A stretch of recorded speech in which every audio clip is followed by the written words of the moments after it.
the studio today with Keshroy Spencer, co-founder and CEO of MuzNet, a marketplace for the music and entertainment industry. Hi, Keshroy. How you doing? I'm good, Dana. How you doing? I'm doing good. Things are rocking. I'm excited to, to interview you. I know you're doing big things there in Philly. Tell us a little bit about MuzNet.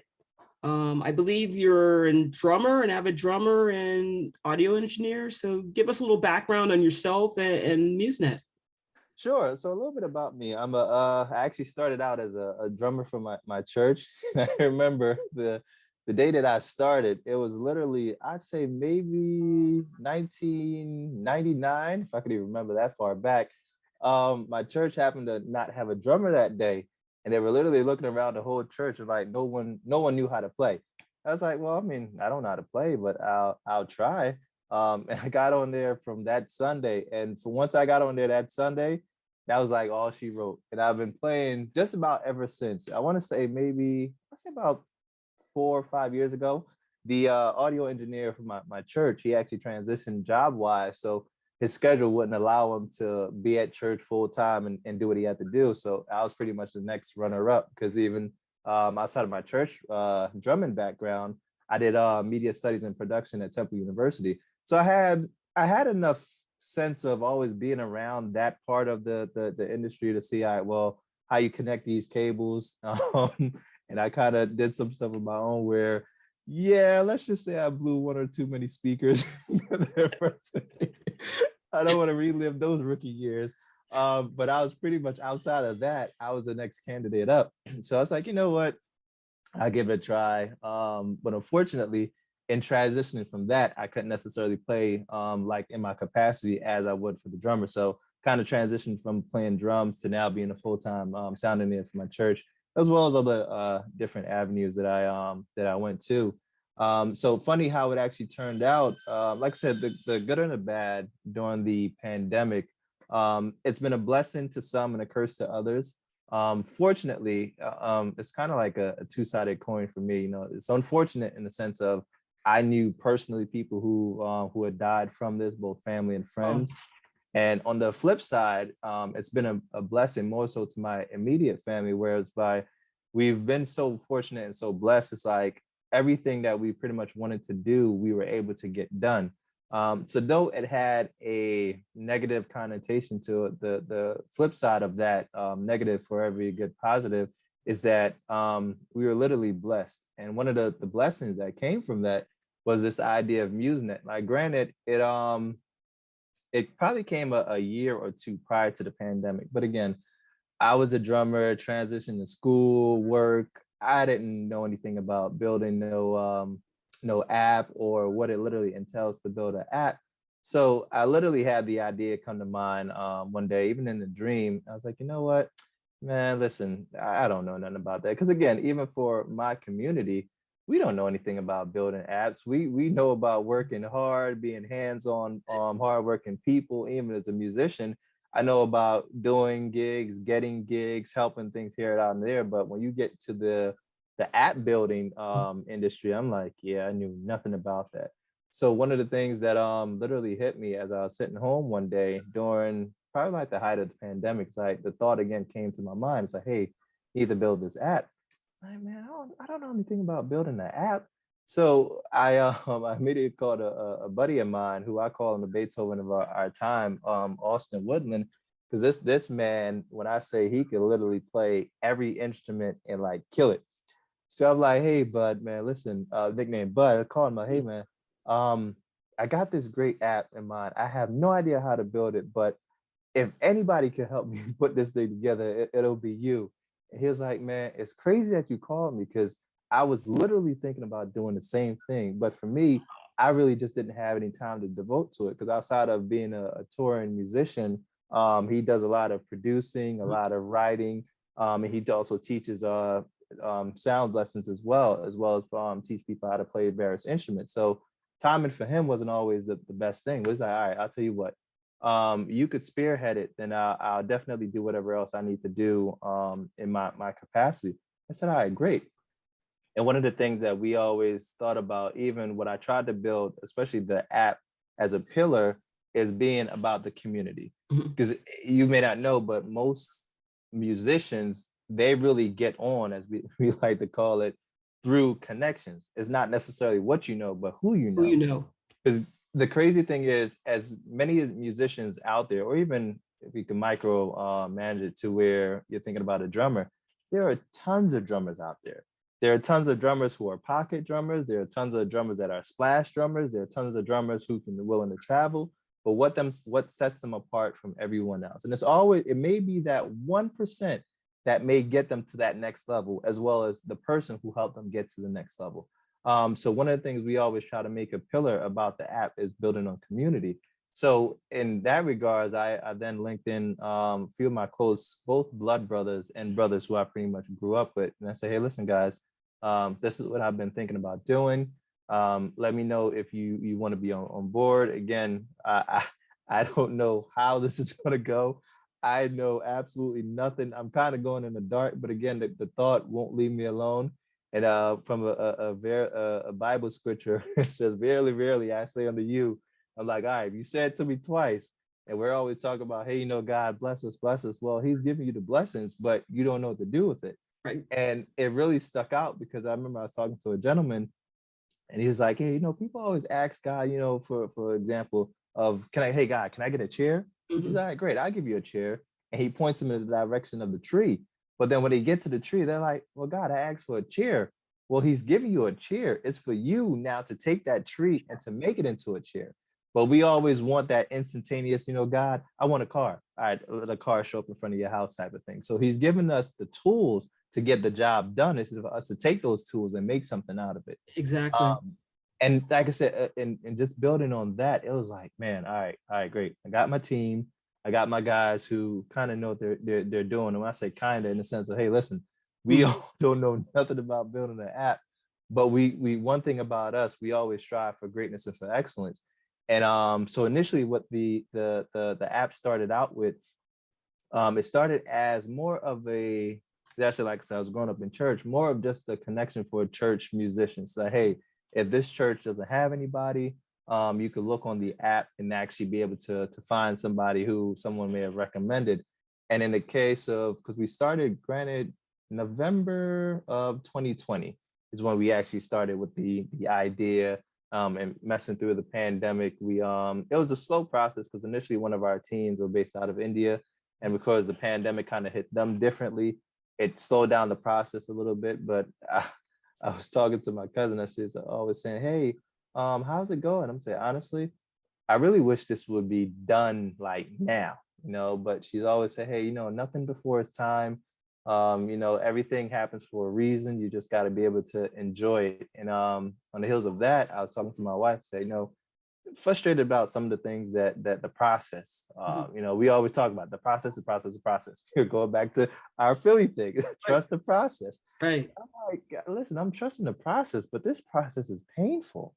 And the crazy thing, as we went through the process of building this app, both from designing, I really got a handle on what it takes to build an app, the ins and outs of the lingo of knowing what to do, how to talk to certain people about during certain phases, what certain phases look like, even from building the sketches of the app or what we want it to look like, and then meeting up with my design team and comparing ideas and thoughts, and then seeing their expertise on how everything looks, and then what I envision it to look, and have a, dare I say, a happy medium in the middle.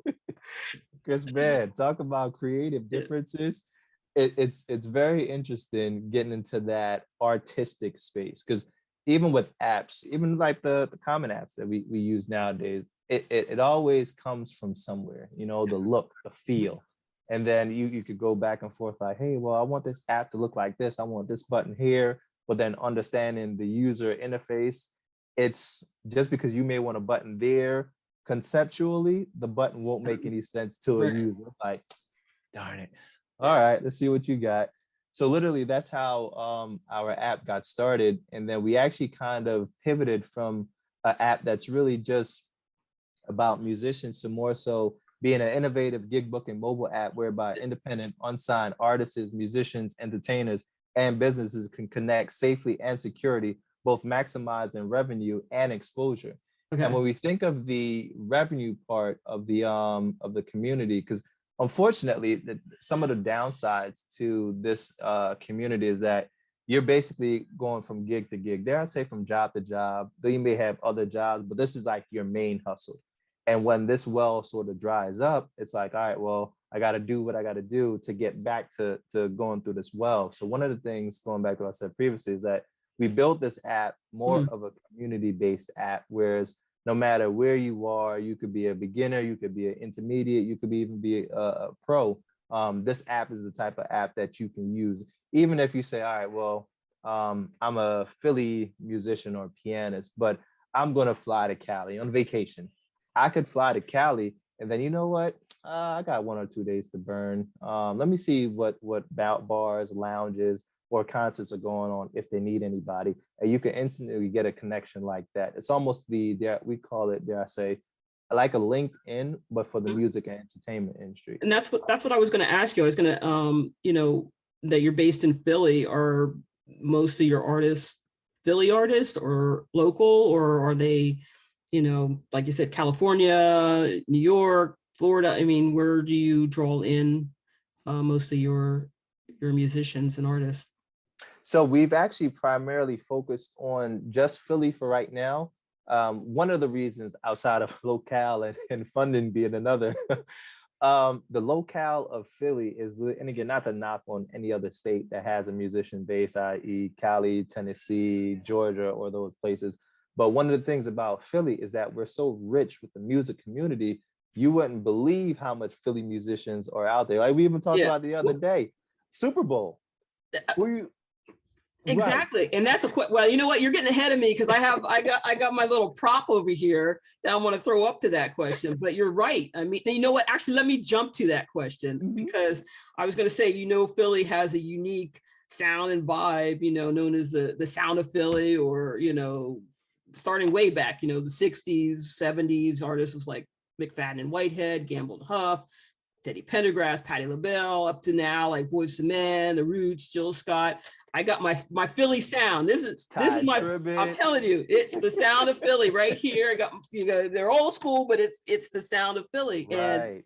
And it's like, it's a whole different, there's Motown in Detroit, Michigan, that little hub there, but I don't think a lot of people realize the artists and the musicians that come out of Philly. And that's one thing, what you're doing, with the sound of your MuzNet. What type of artists are you getting in? What musicians stand out, and that you've seen or heard?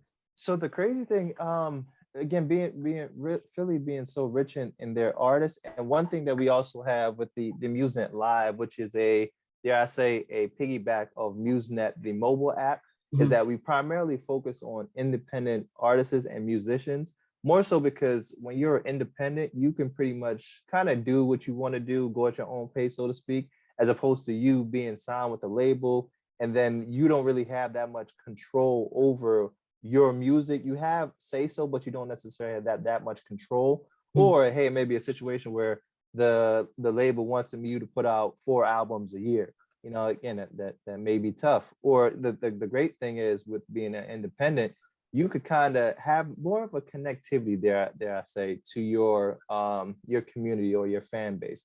So one thing that we did is we created what's called MuzNet Live. That's just pretty much a intermediate mini concert that really focus on that particular niche of musicians and individuals. Whereas if you're say a Philly-based person, and then chances are you kind of reaching out to a person in Cali, it may not be so great, but our platform gives you that potential to reach out to that particular fan base. And some people may have asked, hey, well, there's already Facebook, and there's, I was about to say MySpace, I'm dating myself. Right. But there's Instagram as well. But the cool thing with our particular platform is that it literally focuses on that niche of individuals. Like when you come on our platform, whether the gig booking mobile app or MuzNet Live, you know what you're getting, as opposed to you putting your concert out. Now, don't get me wrong, you put your concert out, for right now at least, you're going to get a lot of recognition from those people that use Instagram, because you're going to get people who are painters, who are farmers, who are industrial workers. That's fine and that's cool. But what we do is we have that same rock that you'll take and throw in the ocean of what's called Instagram, and you'll hit a few people here and there, but you take that same rock and you throw it in the pond of MuzNet or MuzNet Live, you're going to get a lot greater responses, because people who jump on our platform, that's what they're there for. They want to see performers. They want to see the, dare I say, the hidden talent of not just Philly, but as we grow, we expand over time, of the various other states that's out there, for people who may not been able to been as recognized on the social media platforms that's already currently out there. So who we focused on, or at least who we've had for right now, has been very diverse. We had my brother who Joy Restoration Movement. It was a gospel group. We've had another reggae singer as well, and even our first one we had is called a group, a girl group by the name of Verbosity. So we've had 3 very distinct performers on. So we don't focus on just a particular niche or industry, or not even industry, but a certain genre of performers. You could be spoken word, you can be gospel, you could be hip hop, whatever your genre is, this platform literally caters to that. And one thing that we try to do is not just to say, hey, as a performer, you go out there and you just perform. We also have the interview portion within the whole MuzNet Live that we want you as a performer to be able to connect with your fans or your future fan base. Reason being, if I'm a fan and I hear your music, or if I'm not as familiar with your music, you could have the greatest lyrics or whatever, but if I can't connect with you from a fan level, chances are I'm not going to follow you, especially if don't have that level of notoriety.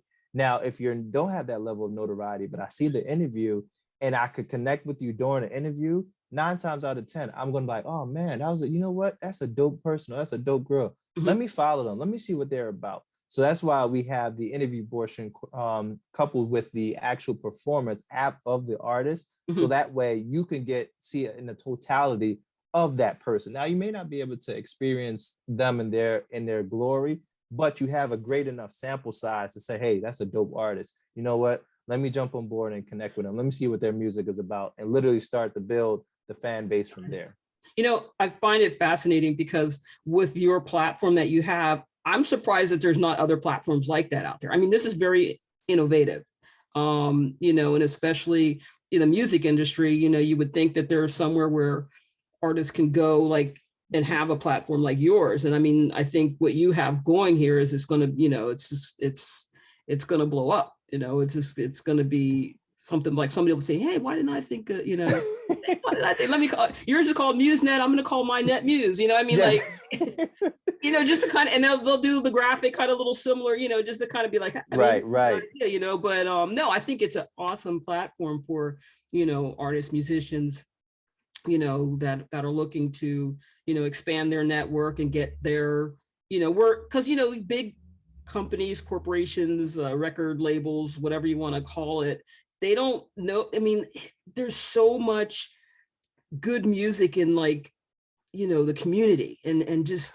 people love this. I mean, you're like, wow, you should be like, your voice, you play like this, you should be out there. And it's, you get those shows like, what is it? And I can't think off the top of my head, but any of the major networks singing, so Right. I was just about to say that. You look at shows like American Idol, you have those diamond in the roughs that, hey, I could be a busboy, or me, as I call myself, a shower singer.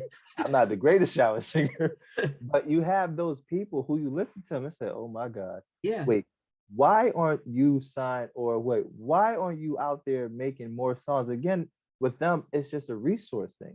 They may not, again, we look at Facebook, that same person, they could go up and they could go on Facebook or they could go on Instagram and put it on there, but it's the viralness of their video. All right, many billions of followers of Facebook or Instagram has, or even Twitter.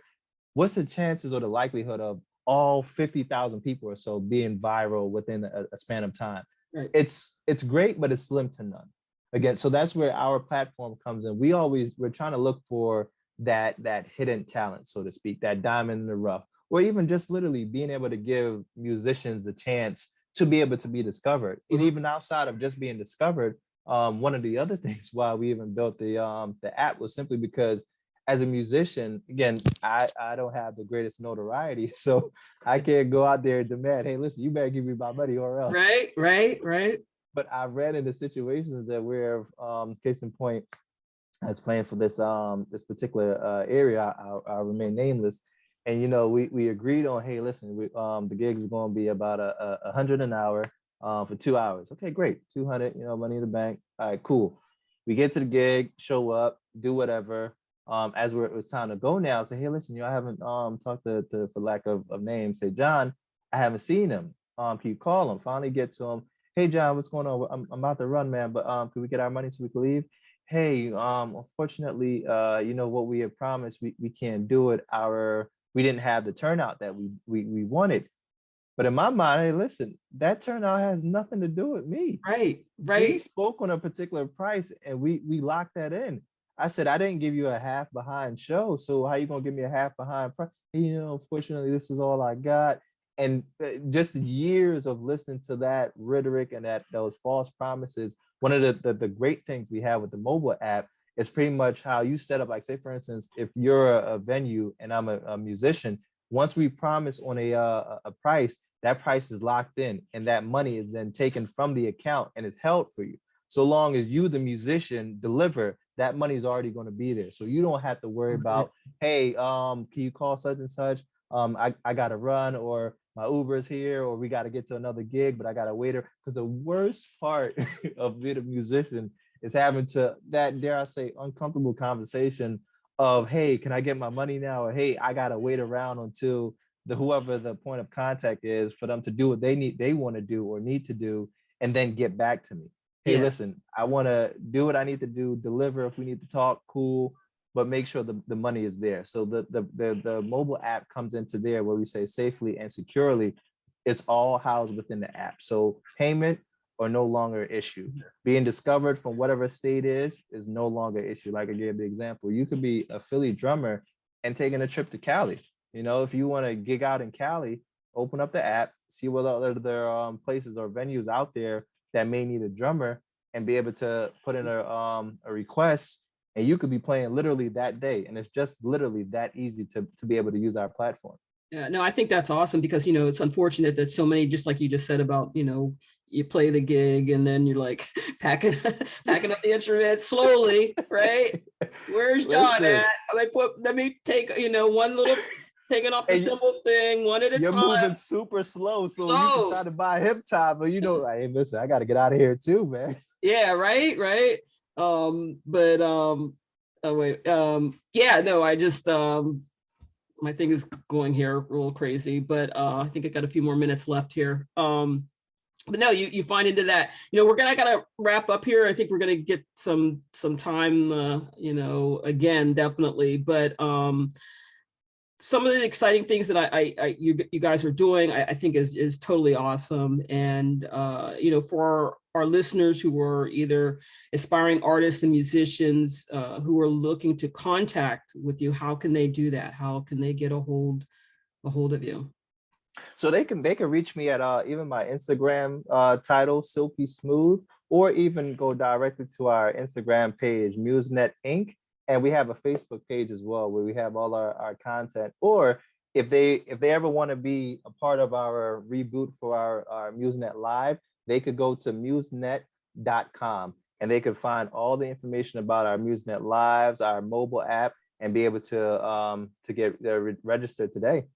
Like I said, Keshroy, you're doing big things there in Philly, man. You're doing big things. And, I want to thank you again for being on the Hello, My Name is Dana podcast. And, please keep me updated on upcoming projects that MuzNet has, because I definitely have to have you on the show again, because absolutely. The time limit, unfortunately, was running down, and there's just so many other questions I want to ask. And, this kind of, I was going to ask you, like, actually, I do have time for that. What's your, I throw this in, it's like my little curveball, totally off the subject there, but what's your favorite karaoke song?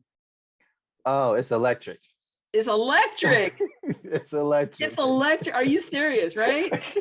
because I think about even our app, it's electric. You know, there are a lot of things that's out there, but this is one of those very electric apps. And like I said, I Okay. wish I could share a lot more of how it looks, but Right. we just want to keep that on the wraps. If you want Okay. to see a glimpse of how it looks, you can visit our website and you can see a little snippet of what is out there. But we expect to launch the at least the beta version for our app by this December.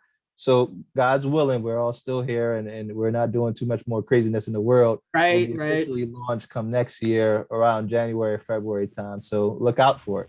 Okay, definitely. I mean, like I said, we're going to have another conversation. We're definitely going to have another conversation because I think, you guys and have so much, valuable information that people are like, wow, man, why didn't I find this thing sooner? And, this type of platform, you would think was already out there, but, you guys are doing big things, man. You're doing big things. And, I appreciate it. I really do. So, No problem. Anytime. Thank you for having me on the podcast. Appreciate it. Thank you. Well, that's it for this edition of the Learning Motivator podcast. Please contact us at dlcarter7575 at gmail.com.